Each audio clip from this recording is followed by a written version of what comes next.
time ago when I played for Coventry City Football Club as a teenager, and we used to come to the Netherlands every kind of spring to play football tournaments in The Hague and Amsterdam. And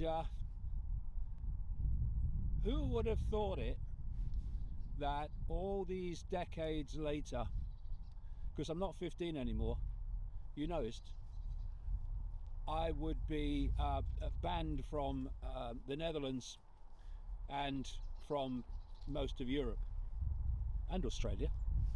It's a staggering confirmation what has happened to me, thanks to the Dutch government, of where we are now. We are in a place where law doesn't matter. I'm banned from the Netherlands and Europe thanks to a law that no longer exists, but it doesn't affect the decision to keep me from coming there, because the Netherlands in so many ways is a microcosm of what is happening in the world and where it's designed to go. And in 2025 we are going to see it go in that direction very, very fast. I've described 2025 as the start of perceptual blitzkrieg, where we're going to be hit by so many different shocks and things to take our attention and our concern, that by the time we've got our head round one, another one's come. This is what they are planning. It's right across the spectrum of human society.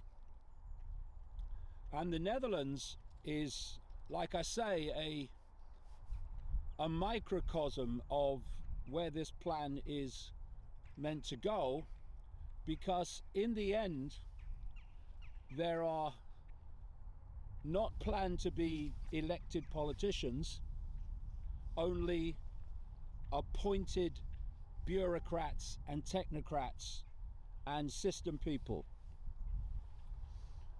And so as I speak, you have a prime minister, Mr. Spoof as I call him, who is unelected and is a former, in quotes, head of Dutch intelligence and involved in the immigration department as well.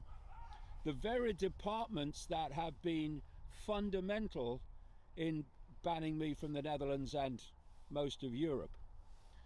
And you have a leader of the biggest political party currently, called Geert Wilders, who the so-called alternative media have been promoting over the years as some kind of free speech advocate, some defender of freedom. And he not only has overseen the appointment of an unelected Dutch intelligence operative, he has been silent on this most fundamental of assaults on freedom of speech, which is that because I agreed to speak at a peace rally 2 years ago in Amsterdam, I am banned not only for the next 2 years from that time, but they've just increased it for another 2 years, because I have not changed my mind. I've not changed my views.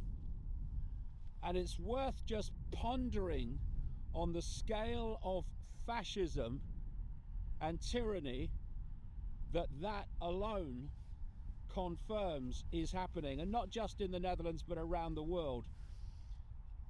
And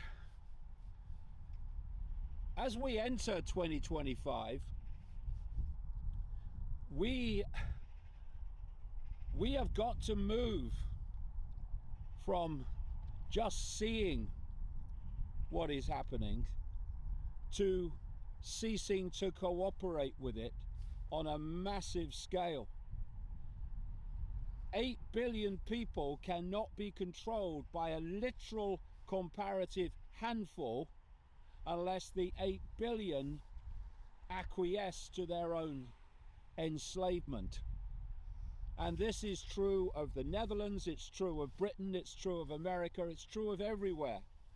The number of people who are taking us into wars, who are purveying their injustice on the population, who are imposing their will on the population, are tiny in every country, while the population acquiesces to that tyranny. If it doesn't stop, what must be the outcome?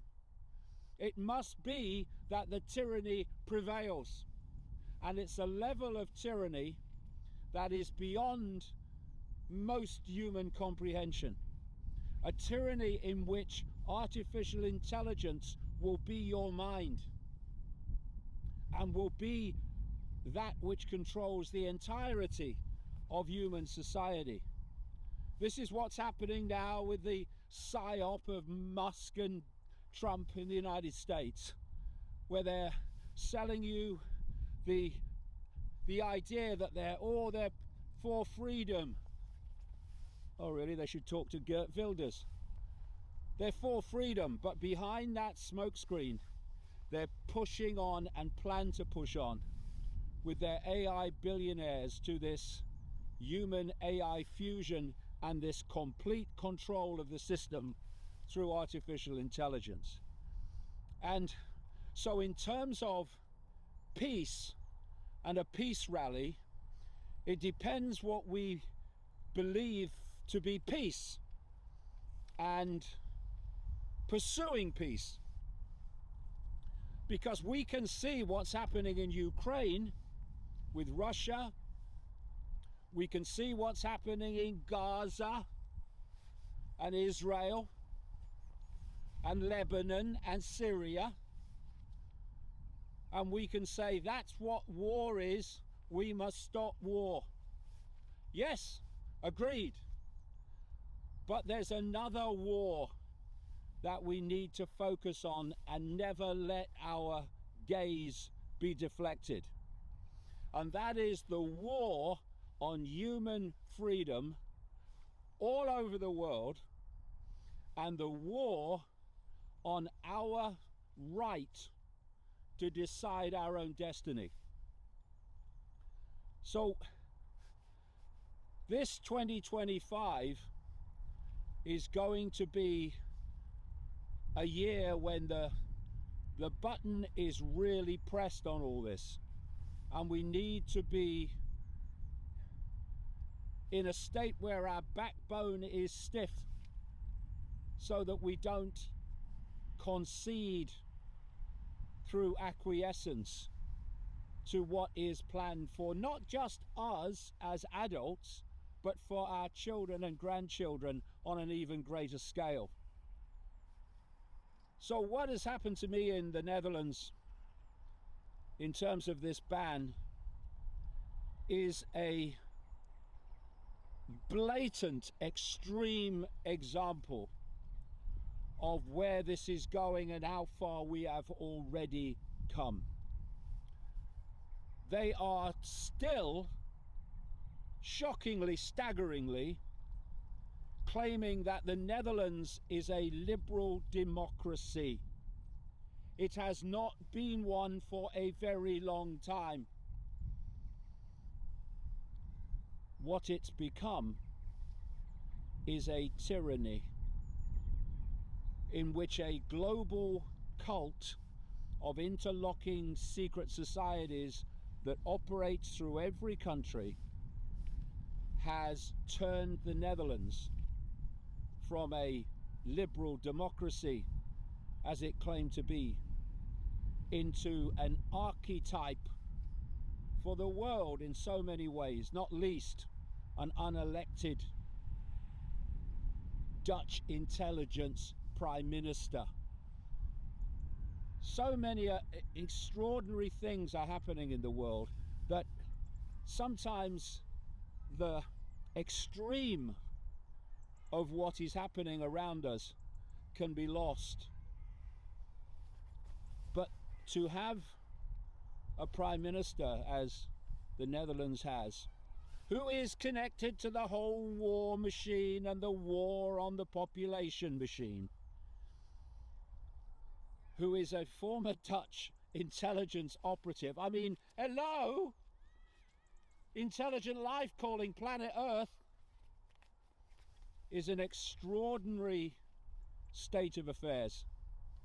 And I say to not just to the people of the Netherlands, but people of the world in general, if we go on taking this shit, then the level of shit will just go on compounding until there's no freedom left.